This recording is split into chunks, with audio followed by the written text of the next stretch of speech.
Moby Dick, by Herman Melville, Chapter 3. The Spouter Inn.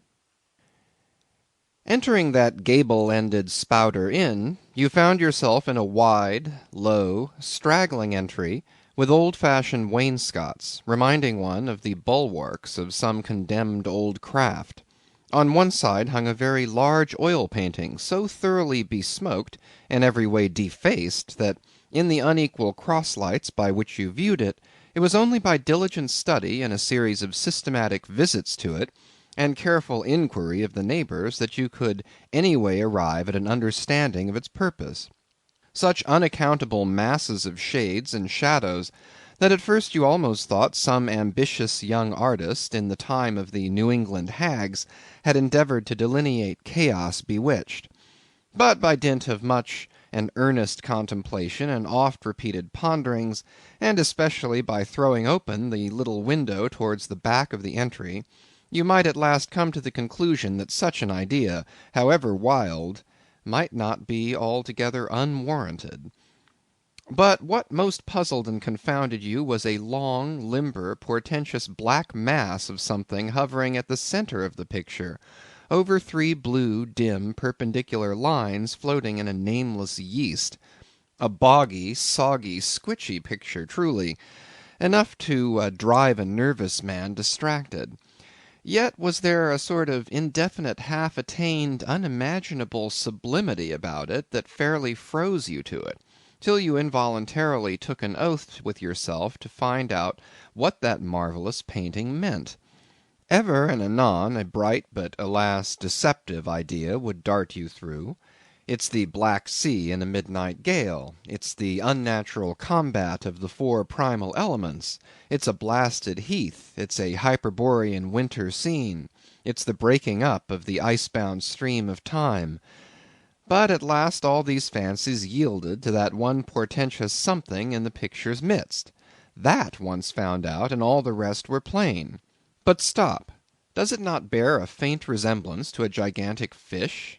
Even the great Leviathan himself? In fact, the artist's design seemed this, a final theory of my own, partly based upon the aggregated opinions of many aged persons with whom I conversed upon the subject. The picture represents a Cape Horner in a great hurricane, the half-foundered ship weltering there with its three dismantled masts alone visible, and an exasperated whale, purposing to spring clean over the craft, is in the enormous act of impaling himself upon the three mastheads. The opposite wall of this entry was hung over with a heathenish array of monstrous clubs and spears. Some were thickly set with glittering teeth resembling ivory saws, others were tufted with knots of human hair, and one was sickle-shaped, with a vast handle sweeping round like the segment made in the new-mown grass by a long-armed mower. You shuddered as you gazed, and wondered what monstrous cannibal and savage could ever have gone a death-harvesting with such a hacking, horrifying implement. Mixed with these were rusty old whaling lances and harpoons all broken and deformed. Some were storied weapons. With this once long last, now wildly elbowed, 50 years ago did Nathan Swain kill 15 whales between a sunrise and a sunset; and that harpoon, so like a corkscrew now, was flung in the Javan seas and run away with by a whale years afterwards slain off the Cape of Blanco. The original iron entered nigh the tail, and, like a restless needle sojourning in the body of a man, travelled full 40 feet, and at last was found embedded in the hump. Crossing this dusky entry, and on through yon low-arched way, cut through what in old times must have been a great central chimney with fireplaces all round, you enter the public room. A still duskier place is this, with such low ponderous beams above, and such old wrinkled planks beneath, that you would almost fancy you trod some old craft's cockpits, especially of such a howling night, when this corner-anchored old ark rocked so furiously. On one side stood a long, low, shelf-like table covered with cracked glass cases, filled with dusty rarities gathered from this wide world's remotest nooks. Projecting from the further angle of the room stands a dark-looking den, the bar, a rude attempt at a right whale's head. Be that how it may, there stands the vast arched bone of the whale's jaw, so wide a coach might almost drive beneath it. Within are shabby shelves, ranged round with old decanters, bottles, flasks; and in those jaws of swift destruction, like another cursed Jonah, by which name indeed they called him, bustles a little withered old man, who, for their money, dearly sells the sailors deliriums and death. Abominable are the tumblers into which he pours his poison. Though true cylinders without, within the villainous green goggling glasses deceitfully tapered downwards to a cheating bottom. Parallel meridians rudely pecked into the glass surround these footpads goblets. Fill to this mark, and your charge is but a penny; to this, a penny more, and so on to the full glass, the Cape Horn measure, which you may gulp down for a shilling. Upon entering the place, I found a number of young seamen gathered about a table, examining by a dim light the divers specimens of scrimshander. I sought the landlord, and telling him I desired to be accommodated with a room, received for answer that his house was full, not a bed unoccupied. "But avast," he added, tapping his forehead, "you hain't no objections to sharing a harpooneer's blanket, have ye? I suppose you're going a whaling, so you better get used to that sort of thing." I told him that I never liked to sleep two in a bed; that if I should ever do so, it would depend upon who the harpooneer might be; and that if he, the landlord, really had no other place for me, and the harpooneer was not decidedly objectionable, why, rather than wander further about a strange town on so bitter a night, I would put up with the half of any decent man's blanket. "I thought so. All right, take a seat. Supper? You want supper? Supper'll be ready directly." I sat down on an old wooden settle, carved all over like a bench on the battery. At one end a ruminating tar was still further adorning it with his jackknife, stooping over and diligently working away at the space between his legs. He was trying his hand at a ship under full sail, but he didn't make much headway, I thought. At last some 4 or 5 of us were summoned to our meal in an adjoining room. It was cold as Iceland; no fire at all; the landlord said he couldn't afford it. Nothing but 2 dismal tallow candles, each in a winding sheet. We were fain to button up our monkey jackets, and hold to our lips cups of scalding tea with our half frozen fingers; but the fare was of the most substantial kind; not only meat and potatoes, but dumplings, good heavens! Dumplings for supper. One young fellow in a green box coat addressed himself to these dumplings in a most direful manner. "My boy," said the landlord, "you'll have the nightmare to a dead certainty." "Landlord," I whispered, "that ain't the harpooneer, is it?" "Oh no," said he, looking sort of diabolically funny, "the harpooneer is a dark complexioned chap. He never eats dumplings, he don't; he eats nothing but steaks, and he likes 'em rare." "The devil he does," says I. "Where is that harpooneer? Is he here?" "He'll be here afore long," was the answer.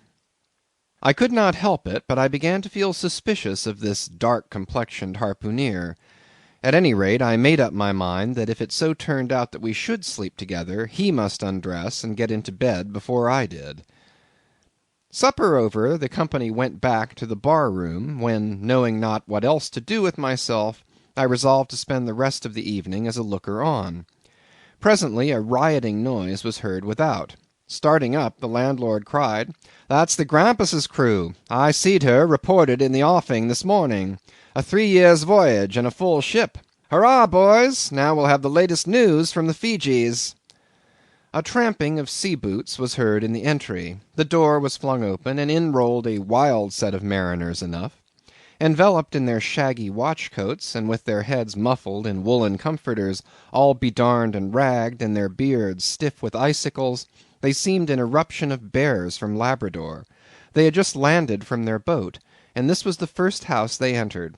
No wonder, then, that they made a straight wake for the whale's mouth, the bar, when the wrinkled little old Jonah, there officiating, soon poured them out brimmers all round.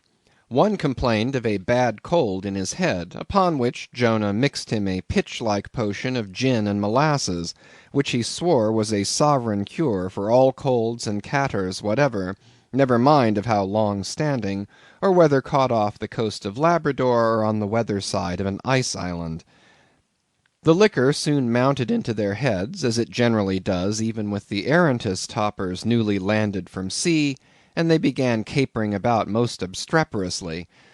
I observed, however, that one of them held somewhat aloof, and though he seemed desirous not to spoil the hilarity of his shipmates by his own sober face, yet upon the whole he refrained from making as much noise as the rest. This man interested me at once, and since the sea gods had ordained that he should soon be my shipmate, though but a sleeping partner one so far as this narrative is concerned, I will here venture upon a little description of him.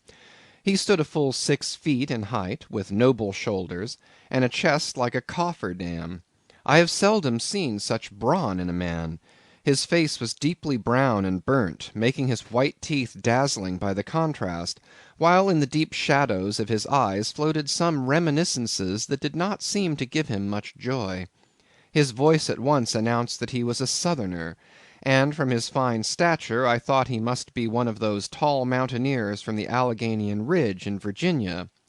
When the revelry of his companions had mounted to its height, this man slipped away unobserved, and I saw no more of him till he became my comrade on the sea.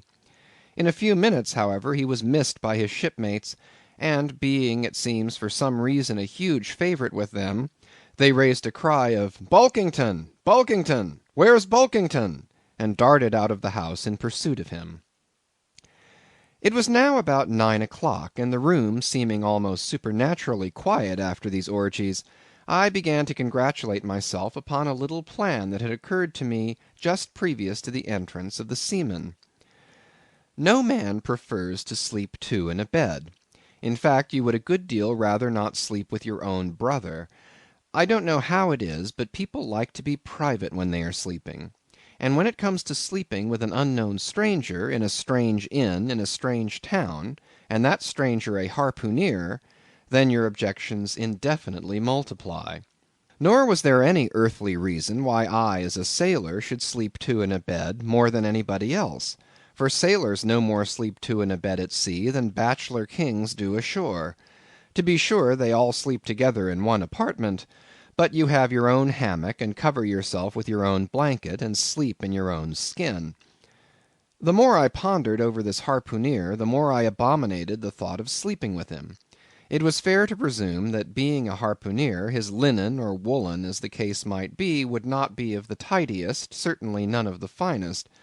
I began to twitch all over. Besides, it was getting late, and my decent harpooneer ought to be home and going bedwards. Suppose now he should tumble in upon me at midnight. How could I tell from what vile hole he had been coming?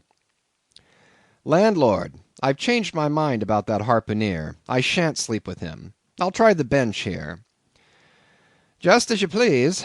I'm sorry I can't spare ye a tablecloth for the mattress, and it's a plaguey rough board here," feeling of the knots and notches. "But wait a bit, Scrimshander. I've got a carpenter's plane there in the bar. Wait, I say, and I'll make ye snug enough." So saying, he procured the plane, and with his old silk handkerchief first dusting the bench, vigorously set to planing away at my bed, the while grinning like an ape. The shavings flew right and left, till at last the plane iron came bump against an indestructible knot. The landlord was near spraining his wrist, and I told him for heaven's sake to quit. The bed was soft enough to suit me, and I did not know how all the planing in the world could make eider down of a pine plank. So gathering up the shavings with another grin, and throwing them into the great stove in the middle of the room, he went about his business, and left me in a brown study. I now took the measure of the bench, and found that it was a foot too short, but that could be mended with a chair. But it was a foot too narrow, and the other bench in the room was about 4 inches higher than the planed one, so there was no yoking them. I then placed the first bench lengthwise along the only clear space against the wall, leaving a little interval between for my back to settle down in.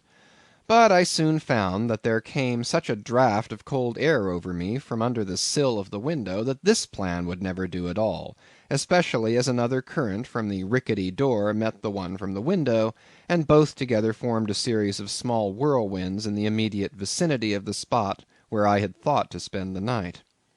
The devil fetch that harpooneer, thought I. But stop, couldn't I steal a march on him? Bolt his door inside, and jump into his bed, not to be wakened by the most violent knockings? It seemed no bad idea, but upon second thoughts I dismissed it. For who could tell but what the next morning, so soon as I popped out of the room, the harpooneer might be standing in the entry, all ready to knock me down? Still, looking round me again, and seeing no possible chance of spending a sufferable night unless in some other person's bed, I began to think that after all I might be cherishing unwarrantable prejudices against this unknown harpooneer. Thinks I, I'll wait a while. He must be dropping in before long. I'll have a good look at him then, and perhaps we may become jolly good bedfellows after all. There's no telling. But though the other boarders kept coming in by ones, twos, and threes, and going to bed, yet no sign of my harpooneer. "Landlord," said I, "what sort of chap is he? Does he always keep such late hours?" It was now hard upon 12 o'clock. The landlord chuckled again with his lean chuckle, and seemed to be mightily tickled at something beyond my comprehension. "No," he answered, "generally he's an early bird, early to bed and early to rise. Yes, he's the bird what catches the worm. But to-night he went out a-peddling, you see, and I don't see what on earth keeps him so late, unless, maybe, he can't sell his head." "Can't sell his head! What sort of a bamboozlingly story is this you're telling me?" getting into a towering rage. "Do you pretend to say, landlord, that this harpooneer is actually engaged this blessed Saturday night, or rather Sunday morning, in peddling his head around town?" "That's precisely it," said the landlord, "and I told him he couldn't sell it here, the market's overstocked." "With what?" shouted I. "With heads, to be sure. Ain't there too many heads in the world?" "I tell you what it is, landlord," I said quite calmly, "you'd better stop spinning that yarn to me. I am not green." "Maybe not," taking his stick out and whittling a toothpick, "but I rather guess you'll be done brown if that ere harpooneer hears you a-slandering his head." "I'll break it for him," said I, now flying into a passion against this unaccountable farrago of the landlord's. "It's broke already," said he. "Broke," said I. "Broke, do you mean?" "Certain, and that's the very reason he can't sell it, I guess." "Landlord," said I, going up to him as cool as Mount Hecla in a snowstorm, "landlord, stop whittling. You and I must understand one another, and that too without delay. I come to your house and want a bed. You tell me you can only give me half of one, that the other half belongs to a certain harpooneer. And about this harpooneer, whom I have not yet seen, you persist in telling me the most mystifying and exasperating stories, tending to beget in me an uncomfortable feeling towards the man whom you design for my bedfellow. A sort of connection, landlord, which is an intimate and confidential one in the highest degree. I now demand of you to speak out and tell me who and what this harpooneer is, and whether I shall be in all respects safe to spend the night with him.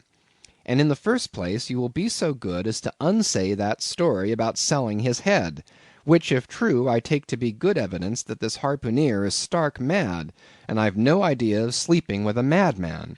And you, sir, you, I mean, landlord, you, sir, by trying to induce me to do so knowingly, would thereby render yourself liable to a criminal prosecution." "Well," said the landlord, fetching a long breath, "that's a pretty long sermon for a chap that rips a little now and then. But be easy, be easy. This here harpooneer I've been telling you of has just arrived from the South Seas, where he bought up a lot of bomb New Zealand heads, great curios, you know, and he sold all of 'em but one, and that one he's trying to sell to-night, 'cause to-morrow's Sunday, and it would not do to be selling human heads about the streets when folks is going to churches. He wanted to last Sunday, but I stopped him just as he was going out the door with 4 heads strung on a string, for all the earth like a string of onions. This account cleared up the otherwise unaccountable mystery, and showed that the landlord after all had no idea of fooling me. But at the same time, what could I think of a harpooneer who stayed out of a Saturday night clean into the holy Sabbath, engaged in such a cannibal business as selling the heads of dead idolaters? Depend upon it, landlord, that harpooneer is a dangerous man. He pays regular, was the rejoinder. But come, it's getting dreadful late. You'd better be turning flukes. It's a nice bed. Sal and me slept in that ere bed the night we was spliced. There's plenty of room for two to kick about in that bed. It's an almighty big bed, that. Why, afore we give it up, Sal used to put our Sam and little Johnny in the foot of it. But I got a dreaming and sprawling about one night, and somehow Sam got pitched on the floor, and came near breaking his arm. After that, Sal said it wouldn't do. Come along here, I'll give you a glim in a jiffy.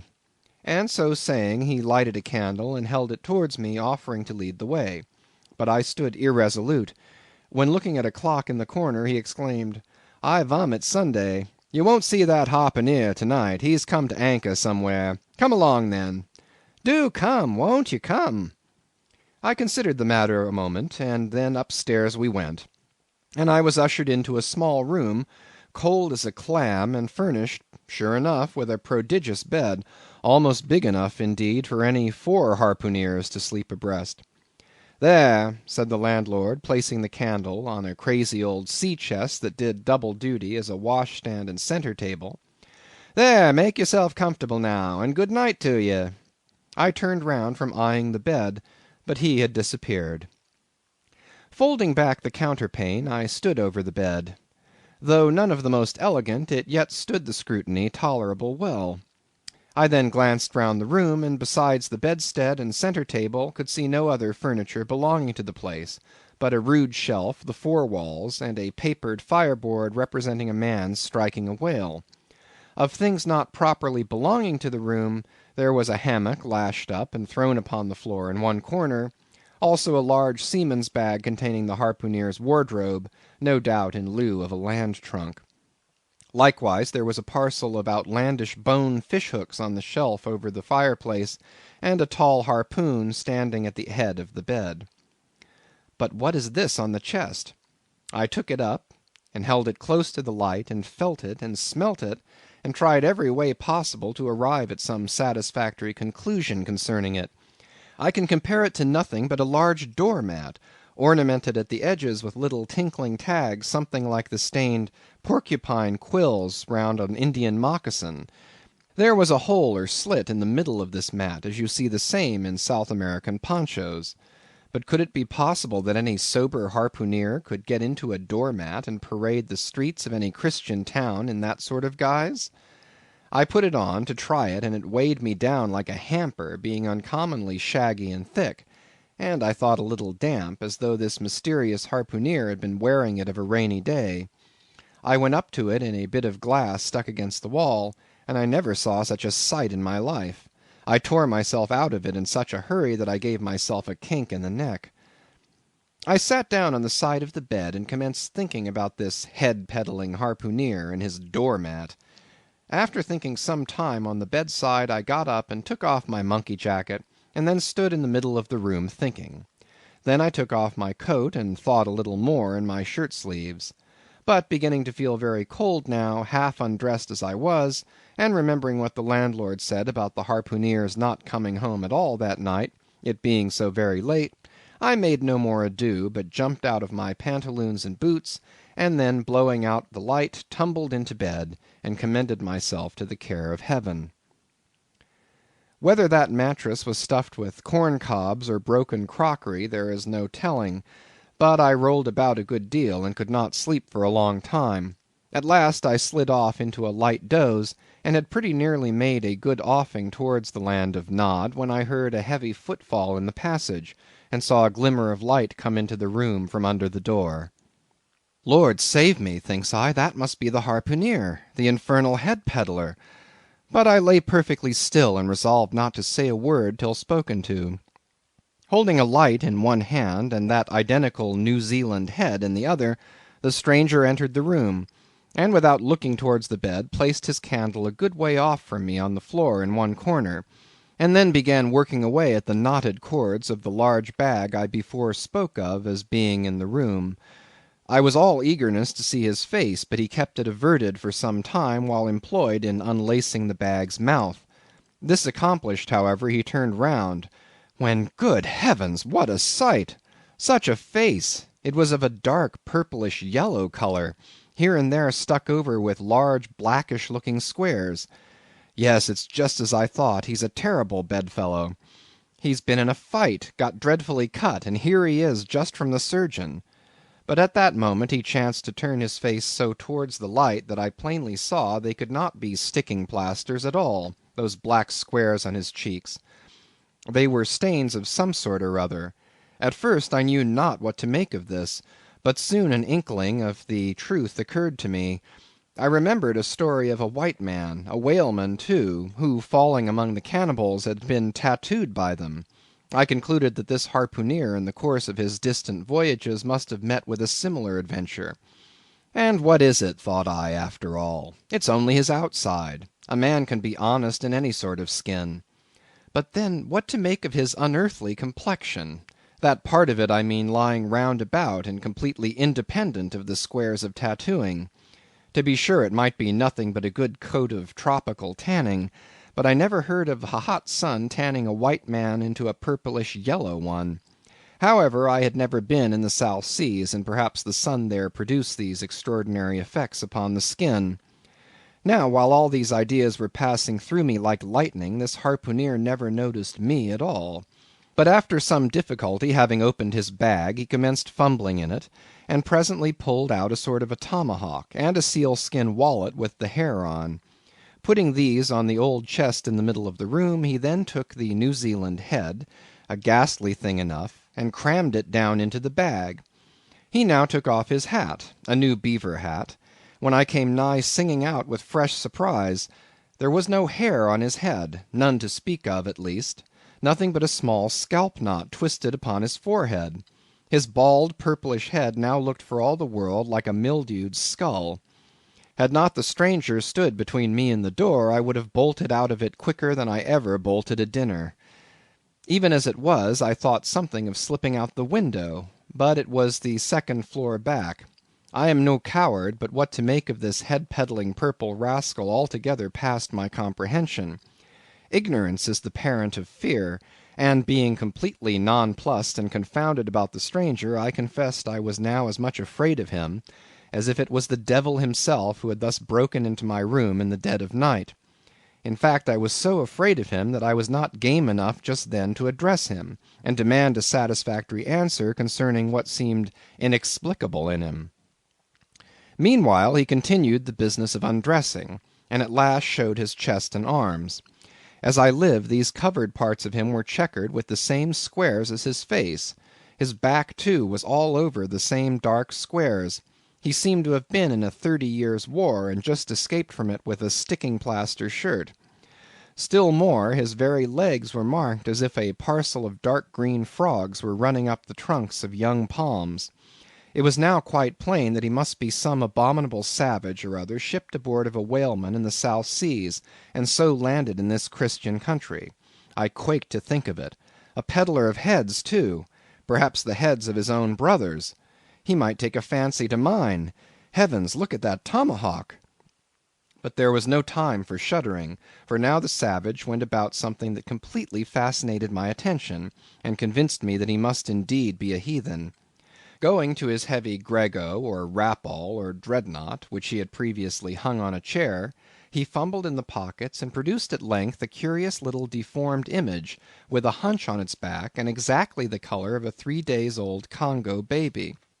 Remembering the embalmed head, at first I almost thought that this black manikin was a real baby preserved in some similar manner. But seeing that it was not at all limber, and that it glistened a good deal like polished ebony, I concluded that it must be nothing but a wooden idol, which indeed it proved to be.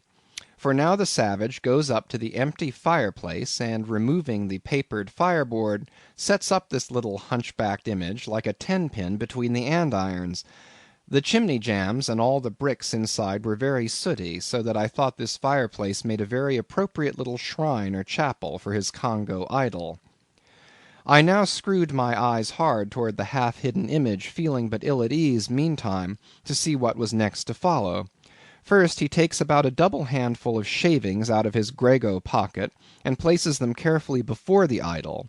Then, laying a bit of ship biscuit on top, and applying the flame from the lamp, he kindled the shavings into a sacrificial blaze.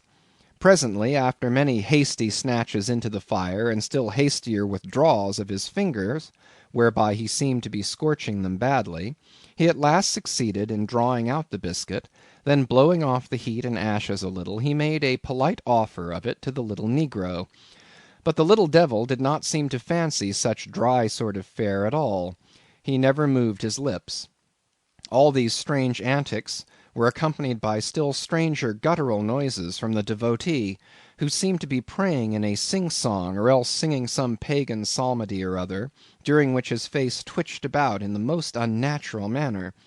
At last, extinguishing the fire, he took his idol up very unceremoniously, and bagged it again in his grego pocket as carelessly as if he were a sportsman bagging a dead woodcock. All these queer proceedings increased my uncomfortableness, and seeing him now exhibiting strong symptoms of concluding his business operations and jumping into bed with me, I thought it was high time, now or never, before the light was put out, to break the spell in which I had so long been bound. But the interval I spent in deliberating what to say was a fatal one. Taking his tomahawk from the table, he examined the head of it for an instant, and then holding it to the light, with his mouth at the handle, he puffed out great clouds of tobacco smoke. The next moment the light was extinguished, and this wild cannibal, tomahawk between his teeth, sprang into bed with me. I sang out, I could not help it now, and giving a sudden grunt of astonishment, he began feeling me. Stammering out something, I knew not what, I rolled away from him against the wall, and then conjured him, whoever or whatever he might be, to keep quiet, and let me get up and light the lamp again. But his guttural responses satisfied me at once that he but ill comprehended my meaning. "Who debble you?" he said at last. "You no speaky, damn me, I kill ye." And so saying, the lighted tomahawk began flourishing about me in the dark. "Landlord! For God's sake! Peter Coffin!" shouted I. "Landlord! Watch! Coffin! Angel, save me!" "Speaky! Tell ye me who ye be, or damn me, I kill ye!" again growled the cannibal, while his horrid flourishings of the tomahawk scattered the hot tobacco ashes about me till I thought my linen would get on fire. But, thank heaven, at that moment the landlord came into the room, light in hand, and leaping from the bed, I ran up to him. "Don't be afraid now," said he, grinning again. "Queequeg here wouldn't harm a hair of your head." "Stop your grinning," shouted I. "And why didn't you tell me that that infernal harpooneer was a cannibal?" "I thought you'd know it. Didn't I tell ye he was a peddling heads around town? But turn flukes again and go to sleep. Queequeg, look here. You sabby me, I sabby you. This man sleepy you. You sabby?" "Me sabby plenty," grunted Queequeg, puffing away at his pipe and sitting up in bed. "You getty in," he added, motioning to me with his tomahawk, and throwing the clothes to one side. He really did this in not only a civil, but really a kind and charitable way. I stood looking at him a moment.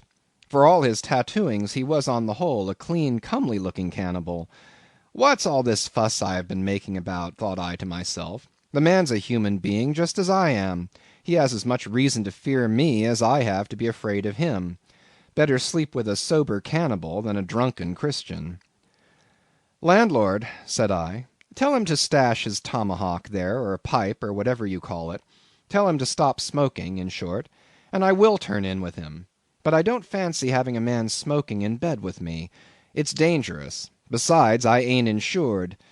This being told to Queequeg, he at once complied, and again politely motioned me to get into bed, rolling over to one side as much to say, I won't touch a leg of you. "Good night, landlord," said I. "You may go." I turned in, and never slept better in my life. End of chapter 3